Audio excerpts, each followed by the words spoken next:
Chasing Leviathan is a podcast about pursuing truth, one big question at a time through the discipline of listening. Truth is too big to tame, but if we pay close attention, we might get the chance to glimpse something truly magnificent. So please join me in this pursuit, 1 week at a time.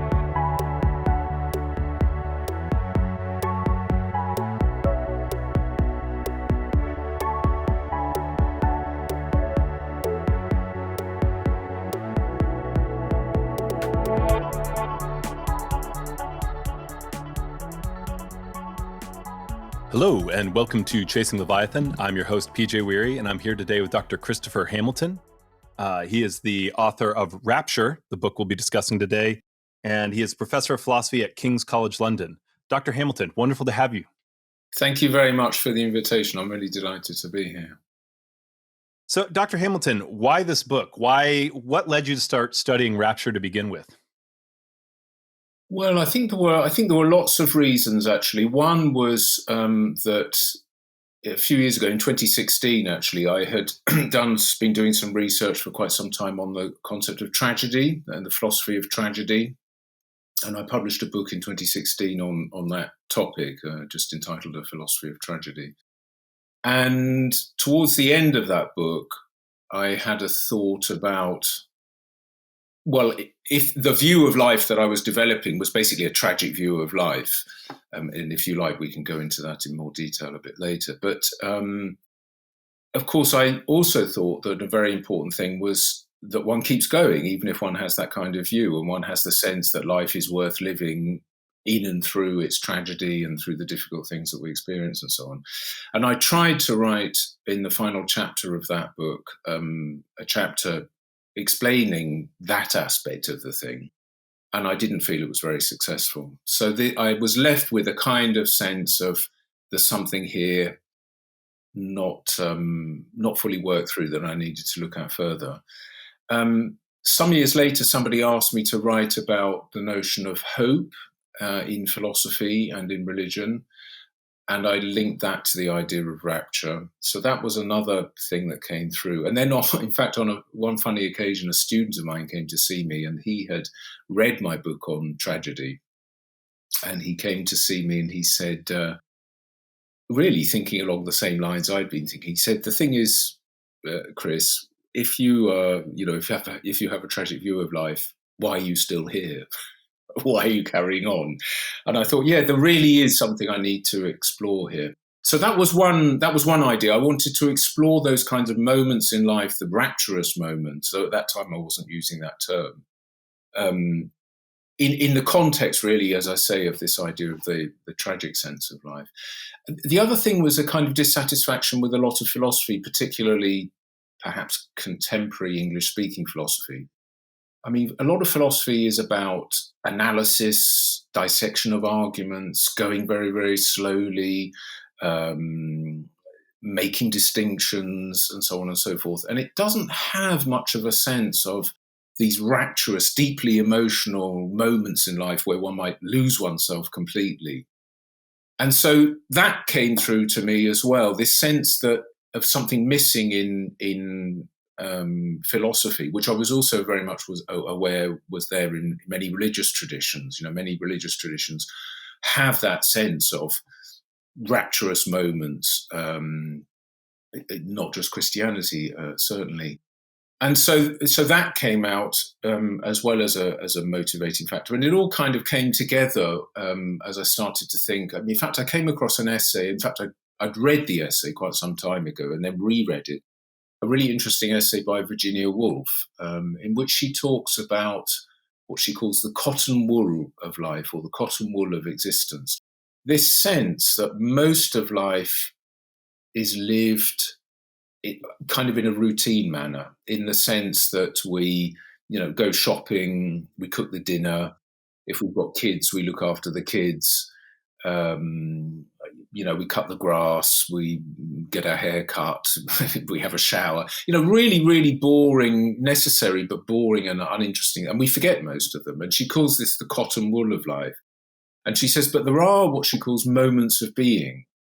And she actually describes one of these in terms of her own writing practice, where she talks about things coming together in a very particular way. And she says this is the most, when she gets things on paper and it really works and she knows it's right and she can leave it.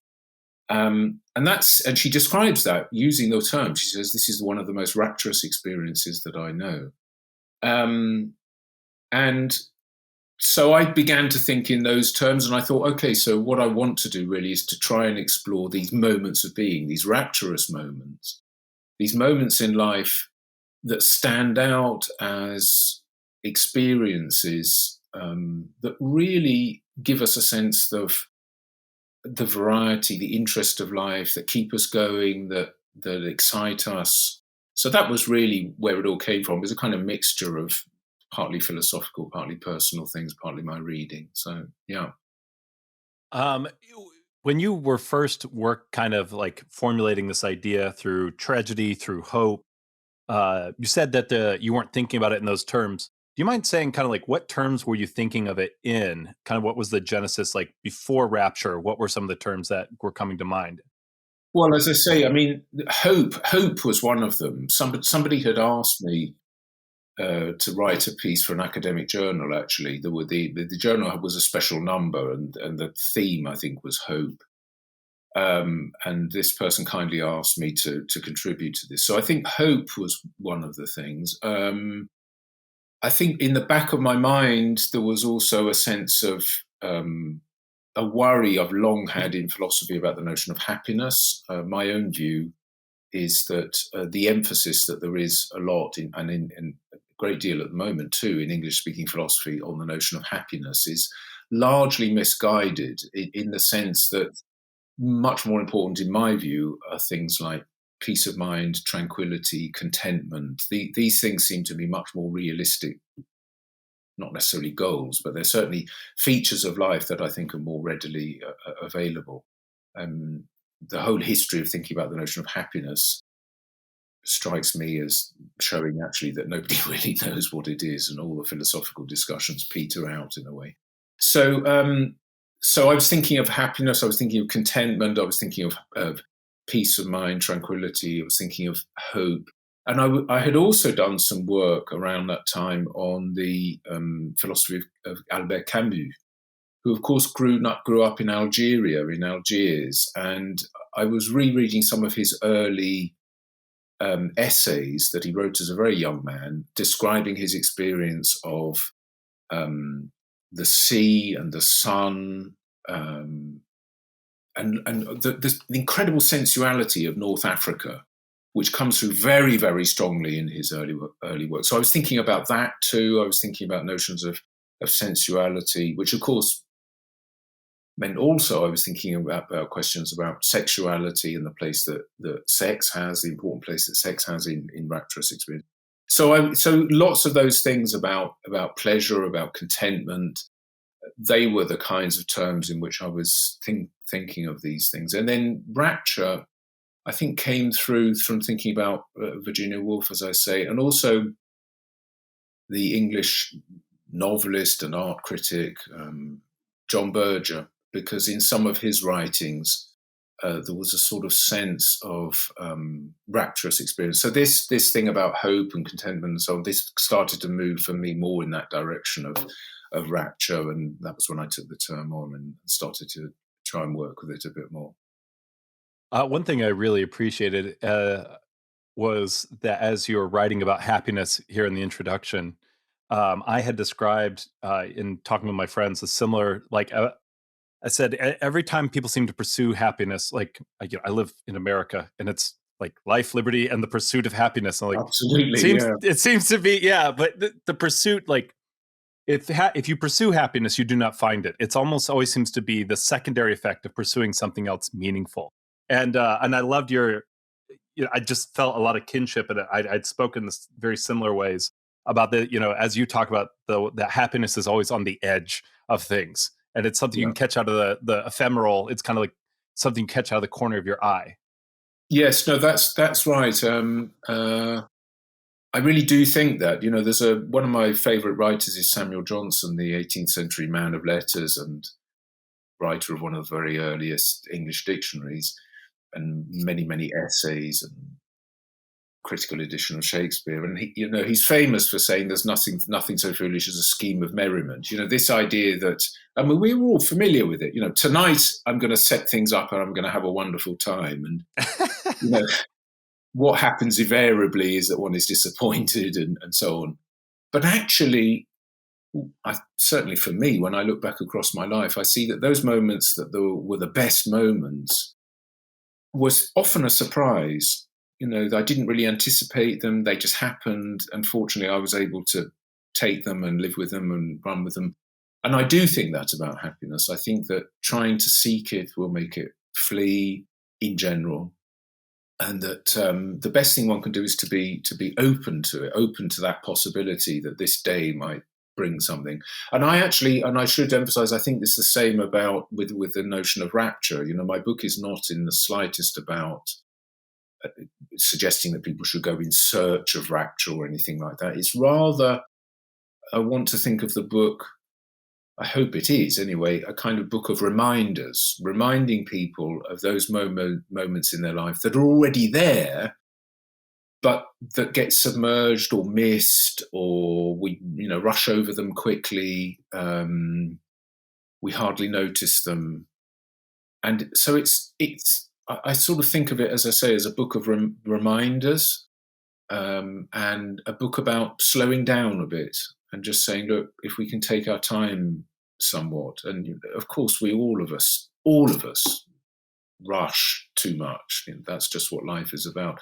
But if we can slow down a little bit, that's my hope. So again, as you say, this idea of seeing happiness out of the corner of one's eye, for me, it's the same thing with rapture. It's a question of being aware that it might be there if anyone can look. And one experience of that I've had, if I may say this, is it working in my garden. Until a few years ago, I'm very, very lucky to have a small garden here in London where I live. Until a few years ago, I didn't really take any interest in the garden, and then I started to get some plants and stuff. And I'm not in any sense a talented gardener, but I do love that sense sometimes that I just lose myself in such simple things of putting plants into the ground, into the earth, and seeing if they grow or not. Usually being disappointed that they don't, but occasionally there's some amazing colour that comes out, and I think, God, that's just wonderful. So, yeah, from that point of view, that's been one of the things for me that's been about slowing down. Excuse me. And I do have a chapter partly on that in the book. This idea of a meditative gardening, just trying to be attentive to these things.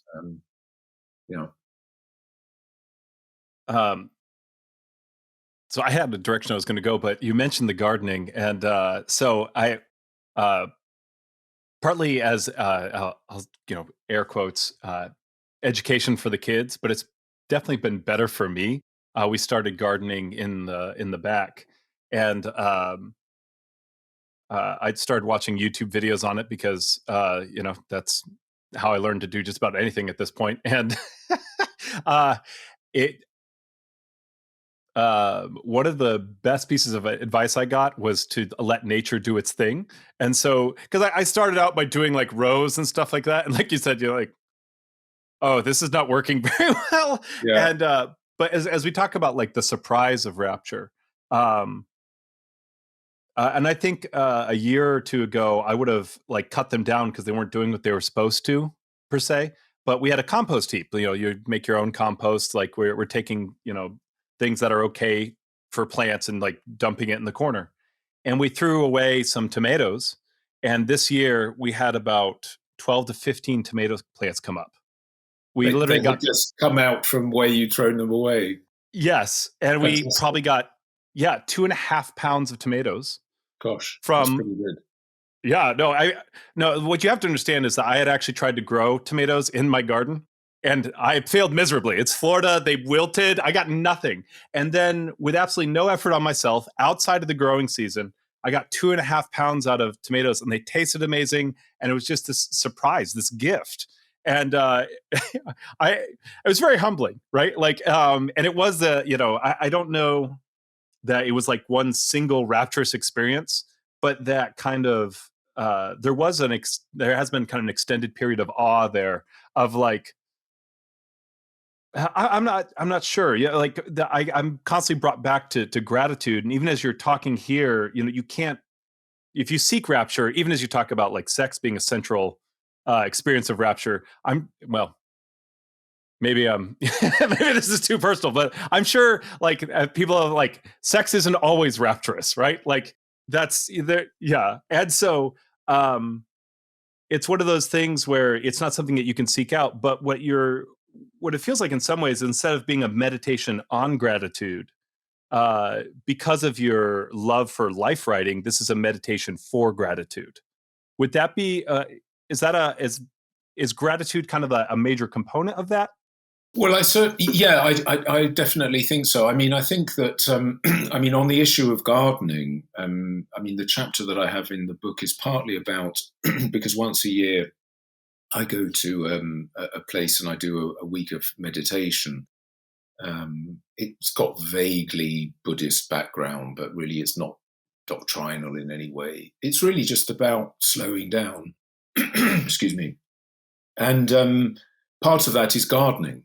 So the center where I go, the people who go to meditate also work in the garden, and that's also about planting and growing stuff. And it's fantastic because then we make meals from the stuff that has been grown, in previous months or whatever. So there's this sort of sense of a bit of a cycle, and there is that sense of gratitude.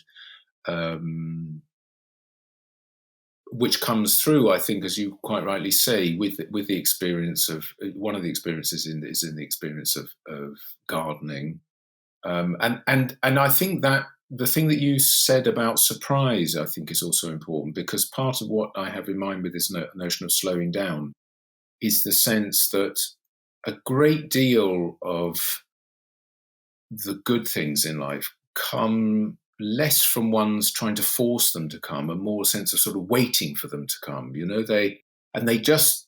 have to do your bit, of course, but then they come along and you just wait for them. You just wait for them to come, and then they come. And I think that's absolutely right in the issue of gardening.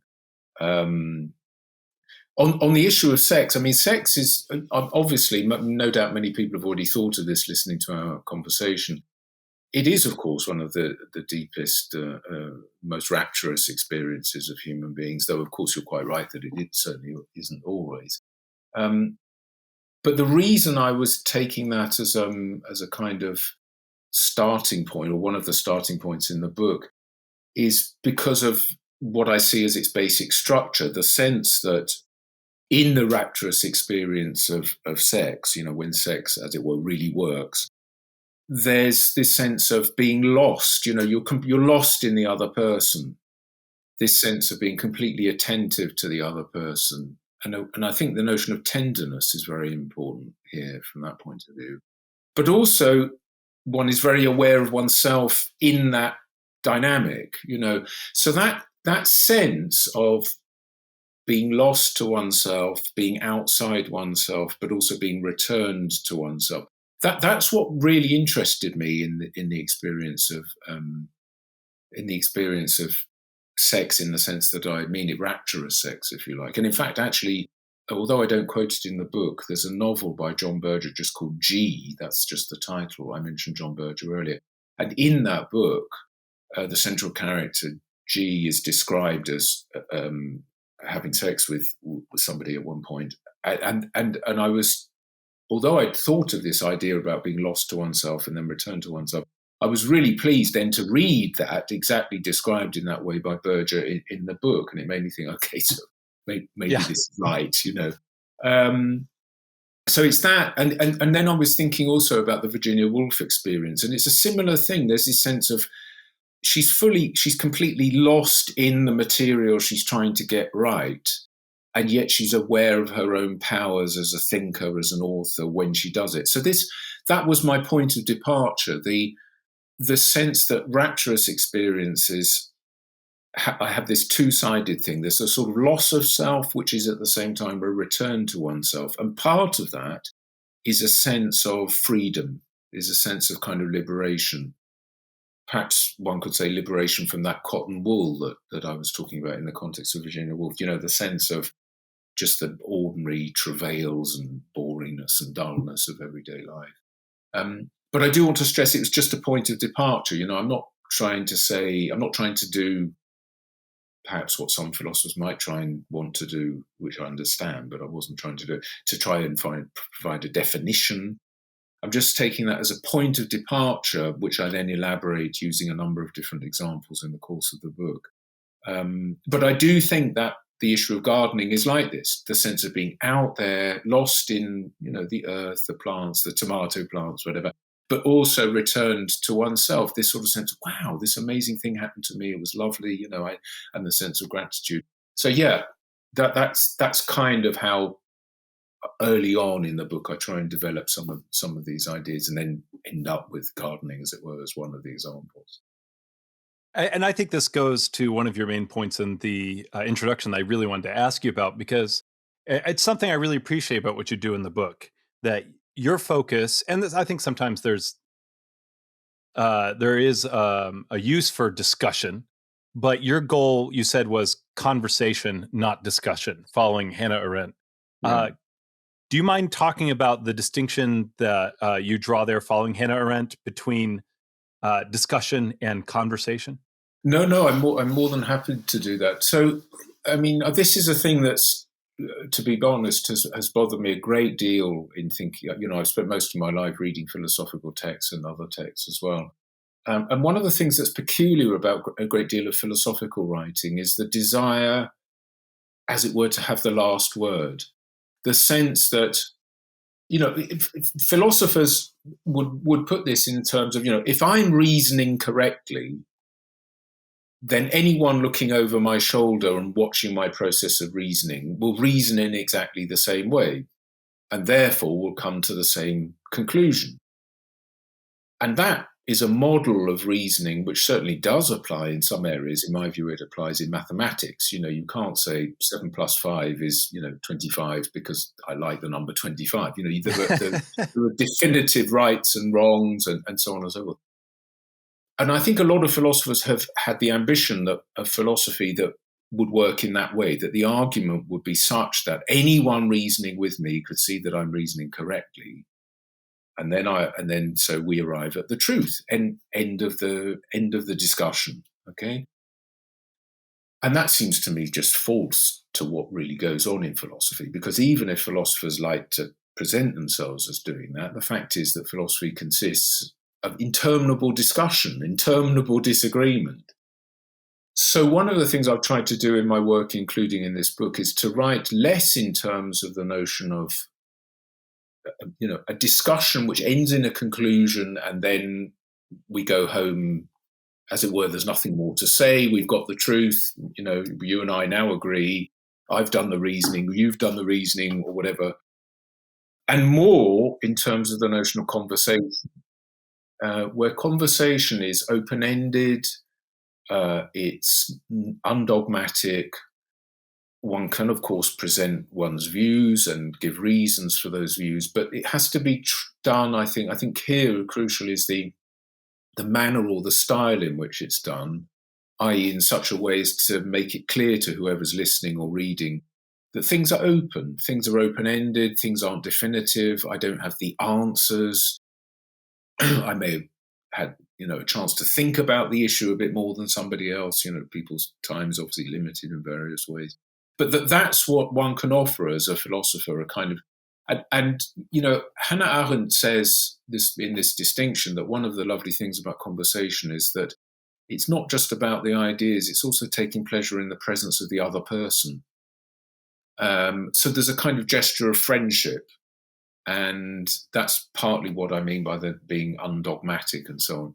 So that's how I've tried to write this book, and I try to write a lot of what I write with this sense of, as it were, not trying to reach the conclusion which ends the discussion and solves things, And I mean, that's a thing that one just tries to do in different ways depending on the thing that one is writing about. But that's what I aim for in this book. So if somebody said to me in reading my book, "Oh, there were lots of other examples you could have brought in, or people you could thinkers you could bring in, or experiences," or "I don't really agree because there's this or that," I'd say, well, great. That's, in a sense, that's fine.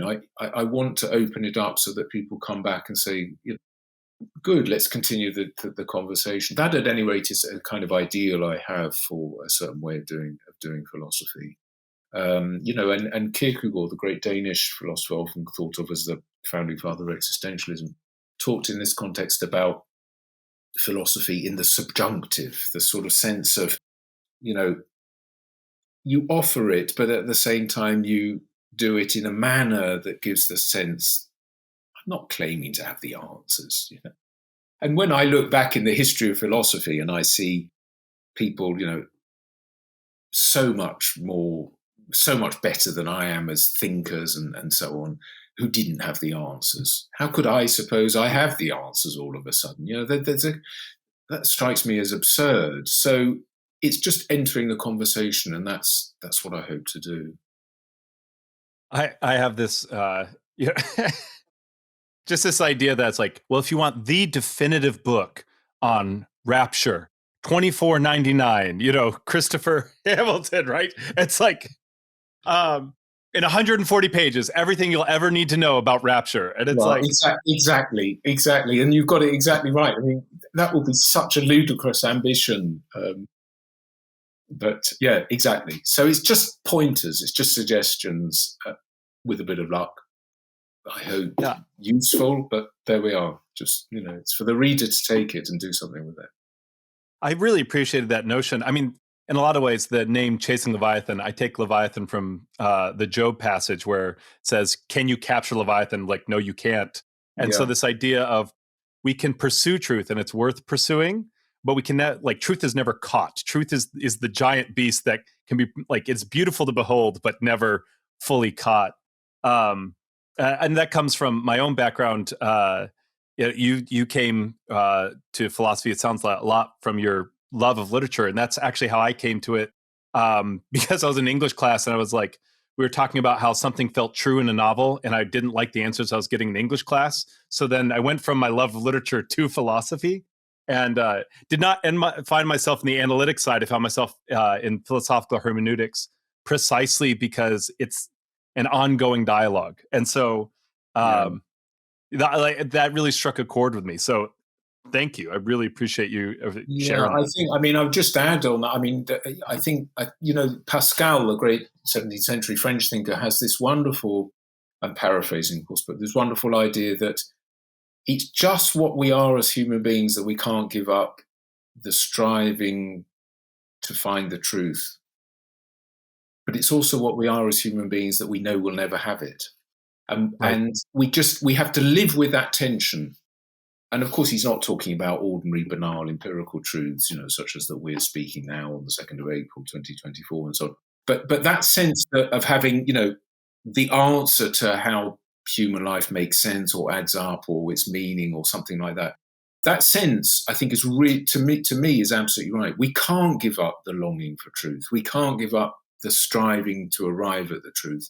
But we need to do it knowing that we're not going to arrive there. That's just part of the tension, in my view, in the human condition, and perhaps even part of, as I was saying earlier, part of our tragic condition, that we long for something that we know we can't have, but we can't just give up the desire for it as if we could just not care anymore.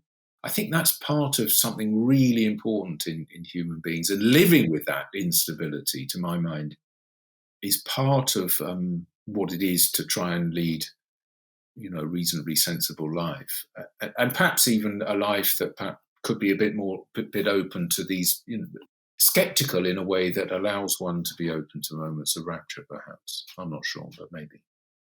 I think that idea of living with instability meshes well with what you're talking about. If we recognize we live with instability, I'm not sure what the metaphor would be here, but that we should live a little slower and with a little bit more care. if we live in recognition of our instability.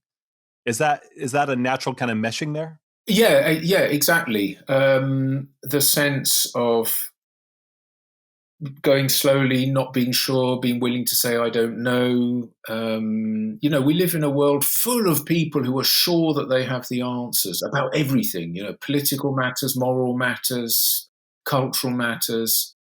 And, all I can say is that, well, perhaps not all I can, but one thing I can certainly say is that from all of the stuff that I've, read over the years, the sense of the immense variety and richness of human life and the sense of people not knowing and being confused. And my own view is that we're all confused, and probably especially those who claim not to be. You know, um, they're fighting something in themselves. So yes, slowing down. I mean, I guess in a way that one metaphor, one image I would use is, along with this issue, this question of slowing down, is that we all hanker in a way for a place to stand in life, as if I stand from this viewpoint and so I know. And I think life is more about falling.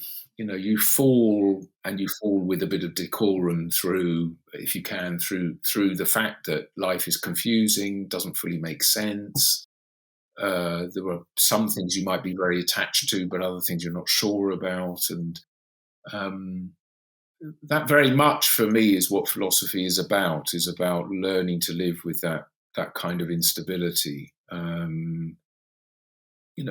And of course, we all of us fail, including me. I don't want to pretend any kind of special wisdom, but trying to remind oneself of that, I think it's really, really important, because I think it is how we live. We live pretending that we know lots of things we don't really know, and the realm of what we know is much, much more limited than the realm of what we don't know. And trying to remind oneself of that from time to time is probably a sobering exercise.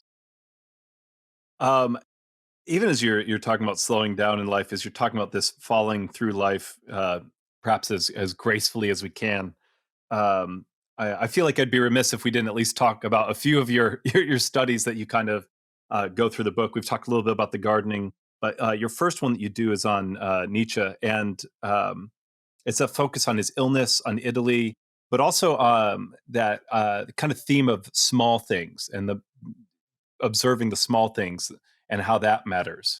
Can you speak to a little bit because I think when we talk about rapturous, especially like if you get those religious overtones, it's like I was taken up into the the Mm. third or the seventh heaven, right? And it's like seems like a big deal, right? But what you first focus on in your study is kind of this, uh, even as we talked about in the gardening, just like the little things. Yes, yeah, that's right, and and it's probably been, well, it has been implicit in everything that we're saying, and I should make this clear that the book is written deliberately without much attention, except in one chapter maybe, to religious notions of rapture. I really wanted it to be a book that could appeal across people, so that both religious and non-religious people could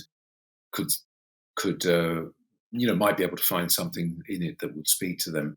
And so, yes, I start off with in one of the early chapters talking about Nietzsche, because Nietzsche was as many people will know, he was a very sick man. He suffered from chronic migraines and stomach cramps. He was often laid out in bed for days and days. In fact, he had to retire early from his teaching at the University of Basel and live on a small university pension because he was too ill to go on. Um, and that's for one reason why he spent most of his adult life sort of tramping around in the south of France and the north of Italy, parts of Switzerland, looking for the right climate in which to feel freer, to feel more at one with his body. And so I discuss a moment that he explores himself in the preface to the second edition of his book, The Gay Science, where he talks about coming out of a period of illness and the intense surprise of this, but the incredible joy of it, the rapture of it. It's not a word he uses, but he has this sense of the world being new again. Suddenly he's able to see things, he's open to things. He describes himself as being like newborn, which I think is a really powerful image of the novelty, the freshness of the world. And although Nietzsche is, of course, very well known as a philosopher, he himself said in his later work that he philosophized with a hammer, and his later work is full of lots of fireworks and so on and so forth. In large parts of his work, particularly in the early and middle work, perhaps particularly the middle works, he's really focused on this sense of, as you say, the small things of life. The way in which a great deal of happiness, or a great deal of contentment, a great deal of peace of mind comes through an attention to the small things of life. So he says at one point, I think I quote him in the book as saying this, that one should wake up in the morning and the first thought should be, what can I do that will make today a pleasanter, more agreeable day than if I don't do it. So, it could be, and there he's got in mind something very, very simple, like perhaps going out into the garden or looking at the sunshine or thinking, I'm going to make myself a particularly nice breakfast, or, instead of, rushing to get the train to work or whatever, maybe I'll walk a bit further and enjoy the sunshine or whatever. So and questions of diet, food, were very important to him, because there was a lot that he couldn't eat. It will make him very unwell. So again, and also in a jokey way. So at one point he says, you must never eat German sausages because they're so heavy on the stomach. Which actually I'm not in danger of doing since I'm a vegetarian, but one sees the point. I have lived in Germany, and it's true that the country runs on sausages. So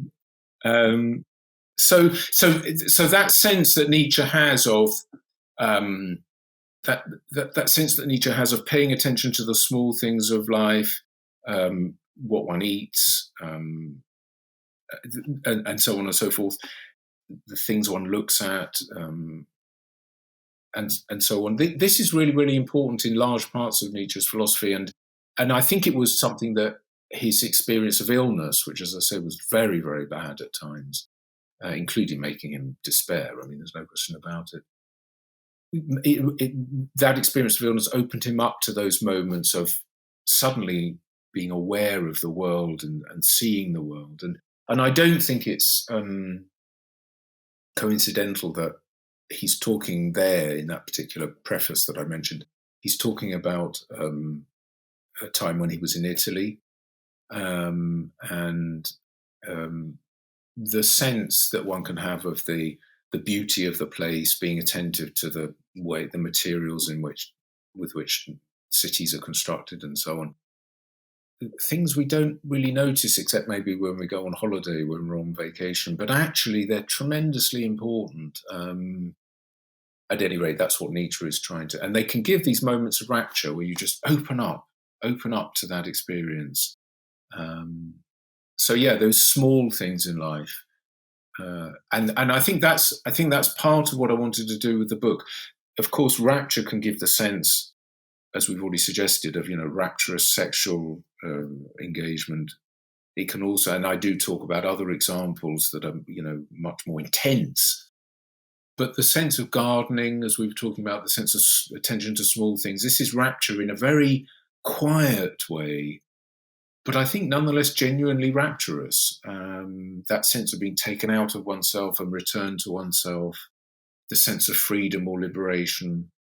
And so I think that's an important part of what I was trying to do in the book, that to say these things look very different in many ways they are, but actually those intense, extreme experiences, maybe you'll want to talk about this a little bit more, but also those calm, meditative, gentle, tender moments, I think they're both different forms of rapture, and connect us with the world and with ourselves in similar ways, despite the very different phenomenology of the experiences. Um, Even as you're talking there, I'm reminded, uh, listeners, repeat listeners are probably familiar with that. I've recently had several children join our house, and one of the uh, ways that has shown up is that I've had several sleepless nights. That's a common thing with children, and there have been several times waking up at 4 in the morning where I'm not an easy sleeper anyways, and so it's hard for me to get back to sleep. And there's a real frustration there. I'm like look at that, I'm like, oh my gosh, today is going to suck, right? And but even in the middle of that, there have been a few moments, whether it was a nightmare or we had an infant, and where one of the kids scoots over and puts their head in the crook of my arm at 4 o'clock in the morning, and uh, all of a sudden it didn't matter, all of a sudden the moment opened up. And I Mm. mean, you want to talk about the smallest thing ever, just that little movement of their head, when they just wanted to be there with you. And there's 100% that feeling of I have lost myself to them, and I have fully regained myself through them.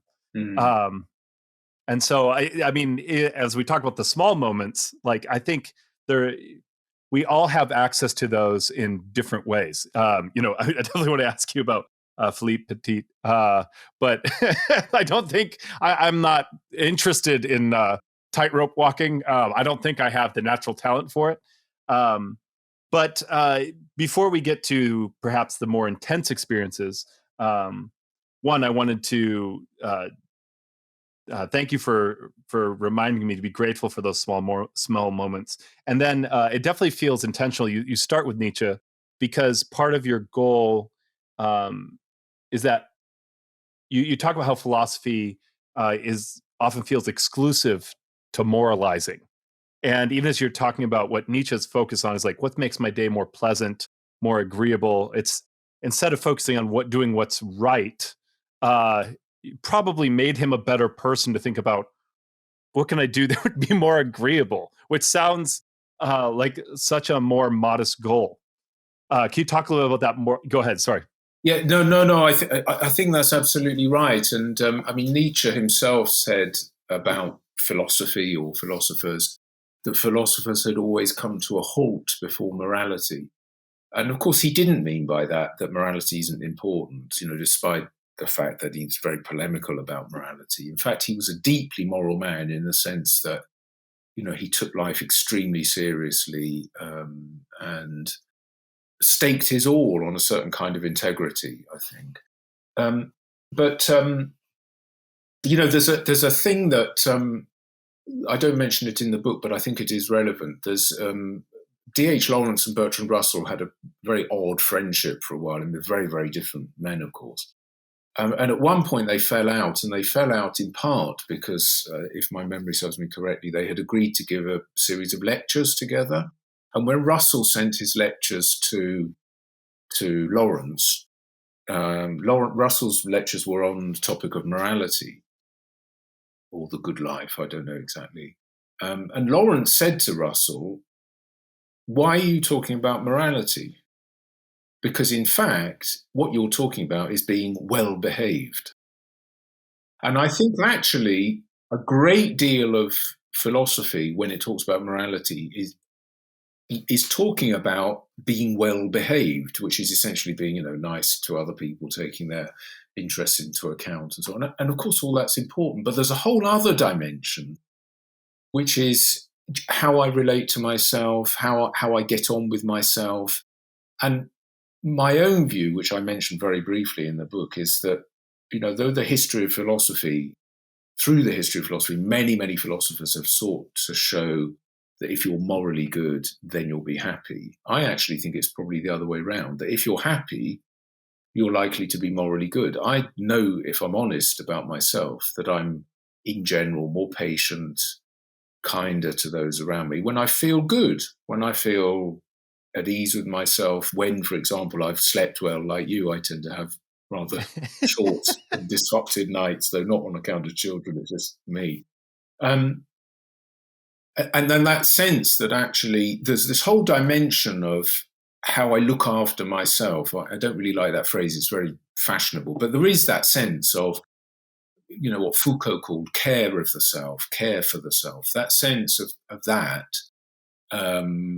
seems to me extremely important. And either it's not a moral matter, it's just how or in the broadest and largest sense of moral, it is also a moral matter. How each of us thinks of ourselves, gets through the day with a certain amount of dignity and decorum and elegance, to use your word, I think, from earlier.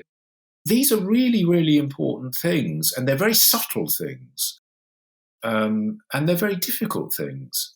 And I think that's partly what Lawrence wanted to say to Russell when he said, you're talking about being well behaved. What about all this other dimension, the rest of the dimension of life, where, for example, when I think what I really, really need now is to listen to some music, to take an hour and just calm down, listen to something, or maybe I need something tremendously exciting. And so, I put on a piece of music that's tremendously, full of energy and so on.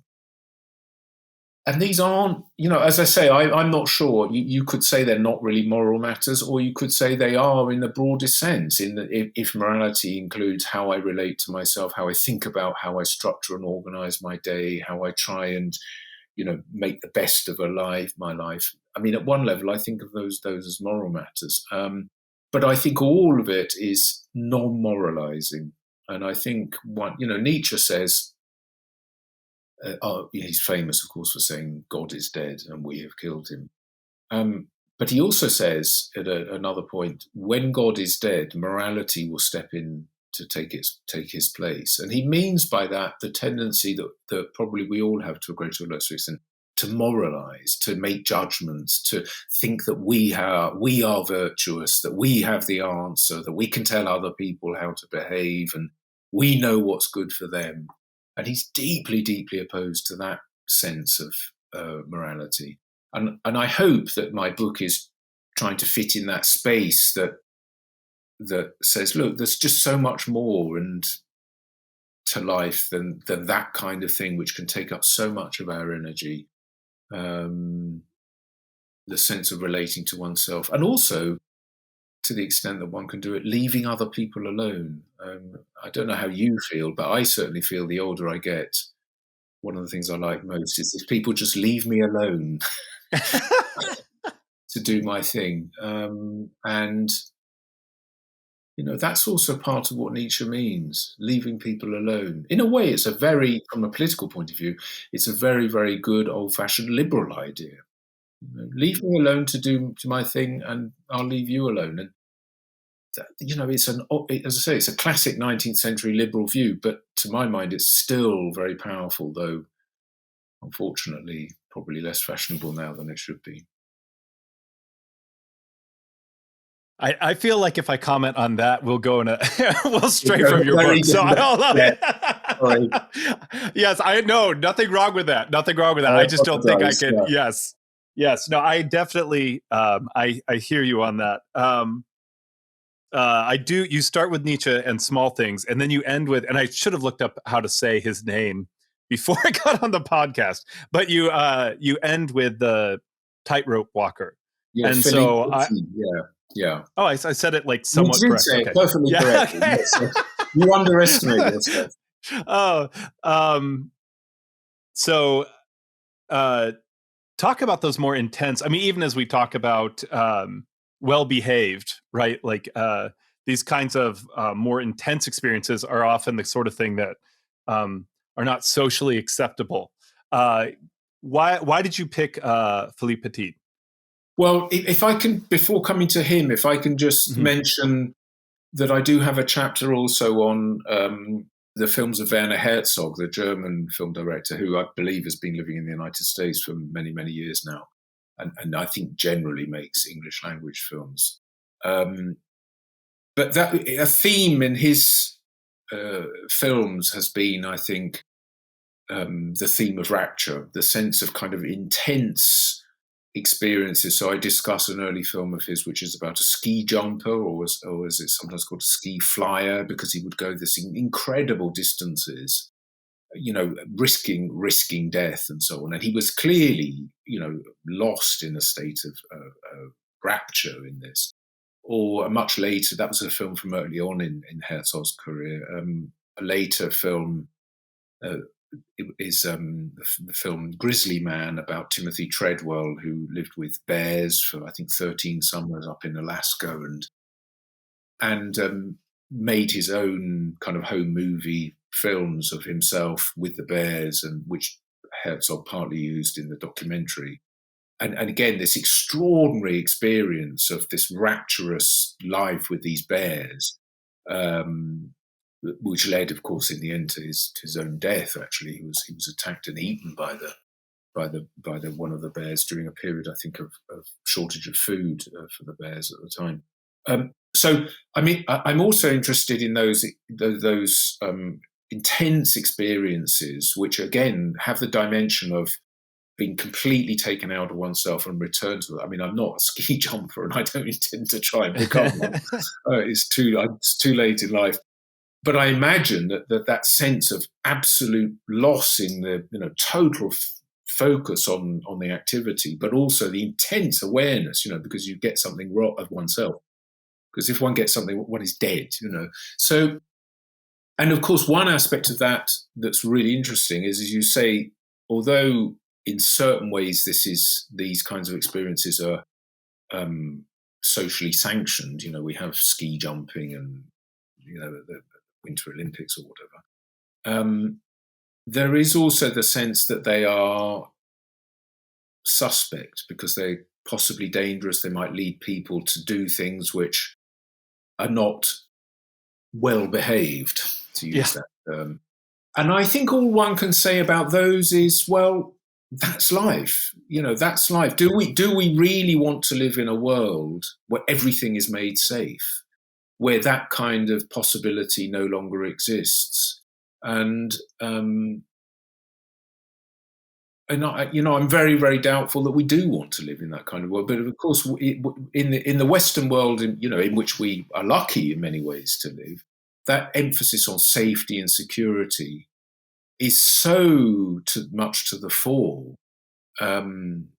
that I think we've lost in many ways a kind of sense of the edge of life, and these kinds of characters remind us of that. And I think that's one reason why Herzog is interested in them in his films. So, as a man and as a philosopher, I wouldn't want to make a judgment about this kind of thing should stop. We have to live perhaps with a certain sense of the riskiness of this, and part of that is people who, like Lawrence, and to come to him, Philippe Petit, who, as it were, live a whole life, as I put it, in the spirit of rapture, or a life that's coloured by the sense of rapture. And I don't mean by that, of course, that they're in a state of rapture the whole time. They're certainly not. But there's a kind of, immense energy, an immense sort of grasping of life that these people possess. And Philippe Petit, of course, is very famous for this walk that he did between the obviously now destroyed Twin Towers in the World Trade Center in New York, which he did in 1974, entirely illegal. I mean, that's the other thing. Right. The whole thing was not acceptable. Yes, not acceptable in any way. Totally illegal. It took him years to plan this thing with the team. Had anyone known that he was doing this, of course, it would immediately been shut down and so on. And yet, it was a kind of moment of breathtaking rapture for him and for everyone else. And there's a film that I mentioned in the book I draw on it called Man on Wire, which is a marvelous documentary about him and about this kind of rapturous, obsessive thing. So I'm no, of course, as you said, you're not really interested in becoming a tightrope walker. Neither am I. But the sense of living with that kind of energy, that rapturous energy, seems to me something that we need to remind ourselves is a possibility. And as I try and put it in the book, you sort of can try and catch the spirit a little bit of what Philippe Petit is doing. So, he describes himself as being an amazingly egotistical man, and it's completely clear, that in the film Man on Wire, his girlfriend at the time says that when she met him, it was clear that he demanded complete, her to fall in line completely with his project. That her what she wanted to do with her life just didn't come into it. And she also knew that once the walk across the Twin Towers, between the Twin Towers had been completed, she knew that her relationship with him would end. Indeed, many of his friendships collapsed because they'd been so intensely grouped around that experience, that thing that he did. And you could take two attitudes to that, or at least two. You could say, well, that's an egotistical man who, didn't care about enough. Or you could say, well, that's just what life is. She chose to go for that, and it gave her something. And if you watch the film, I think that it's clear she absolutely lost herself in him and in his project, but at the same time, through that, obtained something unbelievably valuable. So these people can no doubt be difficult to come across at times. I'm sure that other examples I briefly mentioned in the book, like D.H. Lawrence, for example, were, probably wanted sometimes to run a mile. But I think that sense of a life lived with that kind of intensity is something, again, we can remind ourselves and perhaps find a little bit of space for it in our lives, a little bit more. And I think sometimes it will be no bad thing. I want to be respectful of your time, but I have two more questions for you, and if you don't mind. And Of course, yeah. The first one would be, and you say it's the beginning. Like these are examples that touched you, that have been inspirational for you, and that you hope to provide a space for other people to start to appreciate Rapture. If you had more space, or you'd had more time, or as after you finished the book, what are some other examples that you would want to include, or you feel like maybe instead the world, maybe not you personally, maybe the world needs to see as examples of Rapture? Gosh, that's a really difficult question. To be perfectly honest, I don't know. I don't have a sense of. I mean, one of the things that was important in the book was that at various points I talk about some of my own experiences. So, for example, in the chapter on Nietzsche and illness, I talk also about a period of illness I went through, and a similar moment of coming out of the illness and experiencing the world in the kind of way that Nietzsche did. So one thing I probably would like to do more is simply to explore some of my own experiences from that point of view. So I also mentioned the meditation that I do. What those experiences would be, I'm not quite sure at the moment. But I think if I were to take the thing further, I would probably try to explore those experiences a bit more. I mean, one thing that comes to mind is that I mentioned earlier that I had been asked to write a piece on hope and philosophy and religion. And as I was writing that piece, it was very, very cold, and it was snowing here in London on that particular day. And I looked out of the window and I saw some boys coming home from school, probably 14, 15-year-olds, and they were throwing snowballs at each other. It was a Friday afternoon, and I had the vision of them, larking around like this, and then just going home and knowing they had the whole weekend, no school, just that wonderful feeling, you can lie around in bed in the Saturday morning. Yeah. Just and I imagine them then the next day going out and meeting their friends and hanging around in a cafe and that kind of thing. So I think probably I would quite like to explore some of those, and I actually put that into the essay that I wrote. So I think I would like to explore perhaps some of my own experiences, or seeing other people in ordinary everyday context. I think the other thing that does come to mind is, we mentioned the religious thing. I'm probably quite interested, if I were to take it further, to explore these notions in the context of religious thinking. Because as I mentioned at the beginning, and as I suppose is obvious, lots of religious traditions have that sense of, for example, mystical rapture, the sense of being taken out of taken out of oneself. And I do refer in one of the chapters at some length to the work of Simone Weil, the French philosopher who actually died here in this country, in England, in 1943.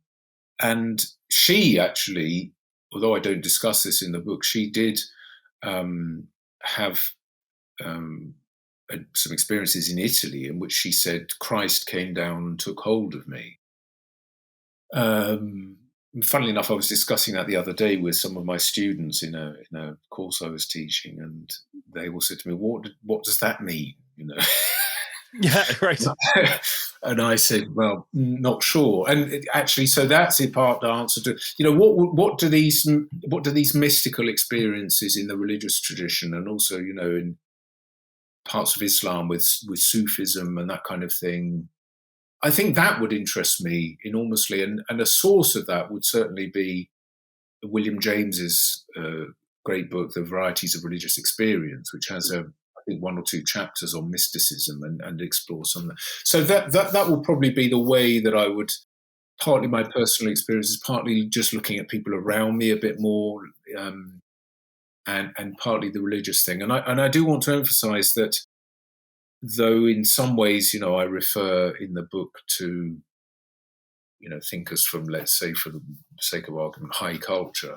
My emphasis isn't really on that. It's on ordinary everyday experiences. So, as you know, in the book, I also have a chapter on a short story by the Russian writer Chekhov, which is just called The Kiss, and just this simple moment of the kiss that obsesses, this rapturous moment that obsesses this central character. So those kinds of everyday experiences, probably explore those a little bit more, and maybe outside of literature a bit more. Those will be maybe some possibilities. Those all sound fascinating. The one that sticks out to me, though, is the kind of, even as we talked about philosophy being really focused on making people perhaps not so much moral as well-behaved. I think you could say the same for theology. And what's really interesting is that when you look at sacred texts and you look at even why people choose religion, it's so rarely actually because they want to be well-behaved. It actually has more to do with these moments of rapture. And I think that's, you have way more in terms of resources from sacred scriptures on moments of rapture than even perhaps well-behaved. So I think that's a fascinating direction. Yeah, no, I think that's absolutely right, and I think maybe it's a thing we've lost sight of a little bit. Those, and of course, yeah. So I think you're right. I'm sure you're right that there are those resources within religious thought, and that people, that sense of being, taken out of oneself and all of that. I mean, these are enormously important experiences in religious life, and probably worth exploring much more than I've done. Certainly more than I have done in this. Though this is the definitive work on. Sorry, okay, I'll let it go. So the course, joke is old. Okay, yes. There is nothing else you need to know. No, about. Well, let me. So, besides reading your excellent book, and we only get to talk for an hour. We did not get to go through all the studies that you did. One, thank you for your work, and it is a great example of that kind of conversational philosophy that you're aiming for. But besides reading your book, what is something that the audience can take away this week? What is something you'd ask them to meditate on or to think about as they finish listening to this episode? Well, I think as I say, probably the thing we were talking about, this notion of small things, just being attentive, trying to slow down a little, trying to notice things more in ordinary everyday life. I remember years and years ago reading a book about depression, and somebody said, a good way to start to overcome depression is to take an orange. I happen to have one here at this very moment. Okay. Take 5 minutes over peeling it, eating it, and actually, this was a piece of wisdom. We're saying the same thing. Actually, how many of us? I do it all the time. I just cut an orange, eat it, and then that's it. It's gone. We do it all the time. So I think that thing about slowing down, looking at those things, that will be one really important thing. And I think the other thing, perhaps this says more about me than other people, I don't know, is the idea of leaving people alone.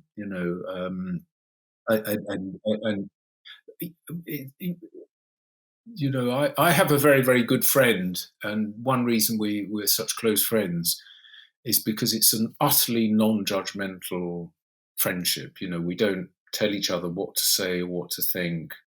When we talk about foolish or idiotic things we've done, we just listen. And there was an English philosopher called Richard Wollheim, in a book of his, I think it's called The Thread of Life.